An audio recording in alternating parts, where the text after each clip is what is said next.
আসে। আর আমার জামা কাপড়গুলোর কি অবস্থা দেখো। প্রবেশ করতে না করতেই সঙ্গীতা তার বড় যা লিপিকাকে মাখন লাগাতে শুরু করে দেয়। আসলে সঙ্গীতা ভীষণই চালাক চতুর মেয়ে ছিল। সে সব সময় লোকজনের মিথ্যা প্রশংসা করে তাদের কাছে ভালো সাজার নাটক করে থাকে। ছোট, আমি যখন এই বাড়িতে এসেছিলাম তখন শাশুড়ি মা আমাকে নিজে বরণ করে বাড়িতে তুলেছিল। আজকে যদি শাশুড়ি মা বেঁচে থাকতো তাহলে তোকেও কিন্তু খুব ভালোবেসে বরণ করে বাড়িতে তুলতো। শাশুড়ি মা মারা যাওয়ার পর থেকে আমি বড্ড একা হয়ে গেছি। তুই এই বাড়িতে এসে গেছিস, এবার আমি খুব খুশি। এমন কথা বলতে না বলতেই লিপিকার চোখে জল চলে আসে। আসলে লিপিকা ছিল খুবই সংস্কারী এবং ভালো মনের মানুষ। আর সে যেহেতু তার শাশুড়ি মাকে খুবই ভালোবাসতো, তাই শাশুড়ি মা চলে যাওয়ার পর লিপিকা ভীষণই একা হয়ে পড়ে। আর প্রতিটা মুহূর্তেই লিপিকা তার শাশুড়ি মায়ের অনুপস্থিতি অনুভব করতে পারে। আর ঠিক এমন সুযোগে সঙ্গীতা তার বড় যাকে মাখন লাগাতে শুরু করে, কারণ তার মনে হয় এটাই সবচেয়ে ভালো সময়। দিদি, তুমি মন খারাপ করো না। শাশুড়ি মা নেই তাতে কি হয়েছে? তুমি তো আমাকে বরণ করছোই। আর আমি তোমার চোখে মায়ের মমতা দেখতে পাচ্ছি, যেমন আমি নিজের মায়ের চোখে দেখতে পাই। তুমি আমাকে সারা জীবন এরকম মমতা দিয়ে আগলে রেখো, তাহলেই হবে। সঙ্গীতার মুখে এরকম কথা শুনে লিপিকার ভীষণই ভালো লাগে। আর সে মনে মনে তার ছোট ছেলের প্রতি ভীষণ পরিমাণে খুশি হয়। সেই সাথে লিপিকা খুব তাড়াতাড়ি ধারণা করে ফেলে যে তার ছোট যা খুবই ভালো মানুষ। এভাবে দেখতে দেখতে দু একদিন কাটে। আর লিপিকা এবার আস্তে আস্তে সঙ্গীতাকে বাড়ির কাজকর্ম করার কথা বলতে শুরু করে। কিন্তু সঙ্গীতা যে বাড়ির কোনো রকমের কাজকর্ম করতে পারে না, সেই সম্পর্কে লিপিকা এখনো পর্যন্ত অজানা থাকে।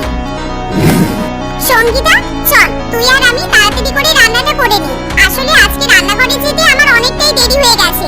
1 ঘন্টার মধ্যে ওরা সবাই চলে আসবে। বেশি কিছু নয়, আজকে রুটি আর সবজি রান্না করব। হ্যাঁ চলো চলো।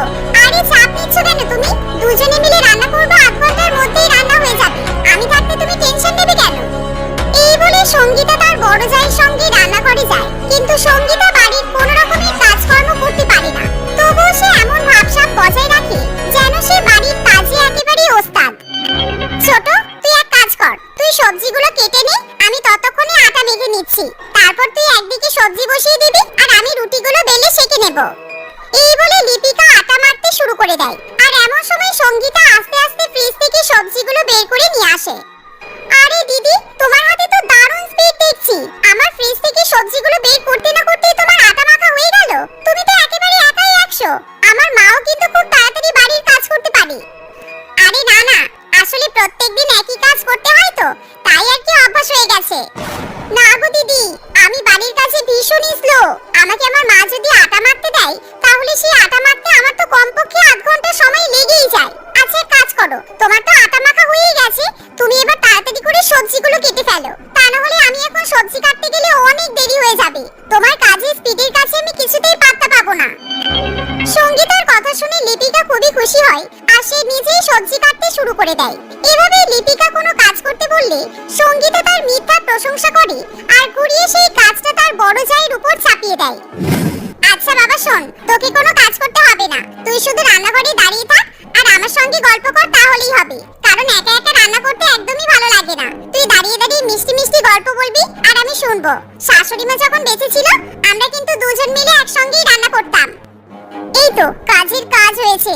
আমি বেশ ভালো মতোই আমার বড় জাকে মাখন লাগিয়ে দিয়েছি। এত তাড়াতাড়ি আমার বড় জা আমার প্রশংসা শুনে ফুলে ফেপে উঠবে তা তো আমি ভাবতেই পারিনি। খুব ভালো। এভাবে সময় কাটতে থাকে আর প্রায় সময় সঙ্গীতা এবার তার বড় জায়ের মিথ্যা প্রশংসা করতে থাকে। একদিন, উফ, যেই থেকেই বাড়িতে এসেছি একদিনও আমার জামা কাপড়গুলো কাচা হয়নি। অনেক জামা কাপড় নোংরা অবস্থাতে পড়ে আছে। আমি এত জামা কাপড় একা একা কিভাবে কাচবো? না না, কিছু একটা তো করতে হবেই। এই বলে সঙ্গীতা জামা কাপড়গুলো নিয়ে তার বড় জায়ের কাছে গিয়ে বলে, দিদি আমি জামা কাপড়গুলো কাচবো। সার্ফ কোথায় রাখা আছে একবার আমাকে বলো তো। বাথরুমে গিয়ে দেখ, বাথরুমের স্ল্যাবের উপরেই রাখা আছে, একদম সামনেই আছে, তুই দেখতে পেয়ে যাবি। আচ্ছা ঠিক আছে। আরে বাহ দিদি, তুমি এই নতুন শাড়িটা কবে কিনলে? শাড়িটা কি সুন্দর লাগছে, একেবারে চকচক করছে, খুব সুন্দর। আর শাড়ির কালারটাও একেবারে দারুণ। আরে কি বলছিস নাকি? এই শাড়িটা তো আমার 2 বছর আগের পুরানো শাড়ি।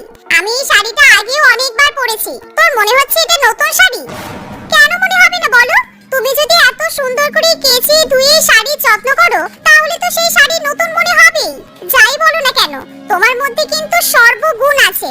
তুমি সুন্দর করে এই শাড়িটা কেচে ধুয়ে পরিষ্কার করো করো, আয়রন করো, সেই জন্যই তো